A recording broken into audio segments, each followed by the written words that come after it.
David Moyes was in exuberant mood when he spoke to the Daily newspaper journalists following Saturday's 10 Premier League victory over Chelsea. The West Ham United manager was asked about getting the best out of Marko Arnautovic, Michail Antonio's amazing work rate and working with Stuart Pearce. The Scots' answers were both enlightening and entertaining. Getting the most out of Marko. I was asked after Saturday's game in how I best use Marko Arnautovic if everyone in the squad is fit. It's a tactical jigsaw puzzle which I will have to make before and during every game we play.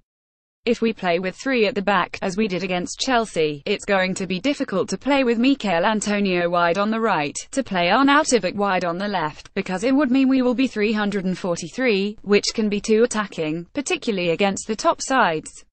On Saturday we were 352 for most of the game, with Michail down the middle and Marko supporting him, with Manuel Lanzini slightly deeper. We used their power and strength and I thought those two as forwards could cause problems, and they did.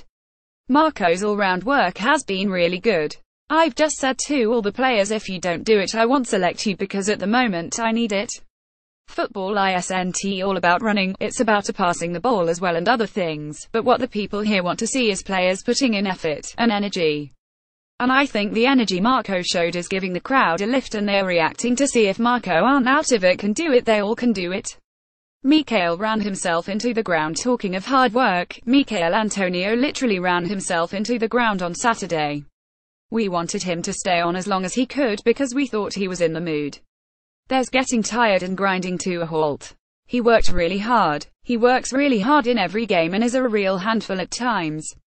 It's more important that with him coming back from injury, we don't overdo it and he gets injured. I wanted to hit them on the break but then he ran out of steam. We got Andre Ayew on in the end and he used his experience and his abilities to help us see the game out. Stuart scares a few people. The media asked me what I thought of Stuart Pearce being told to sit down after he kicked the ball into the stand during the second half. I think the public here know what Stuart Pearce is. And a lot of the people here thought the defenders played a lot more like Stuart Pearce, putting their foot through the ball and tackling, and that we were more resilient than what we have seen in other games. Chelsea did have some opportunities but in the main we did a really good job in defending. Anthony Taylor came over and had a word, but I think some of the refs are a wee bit frightened of him.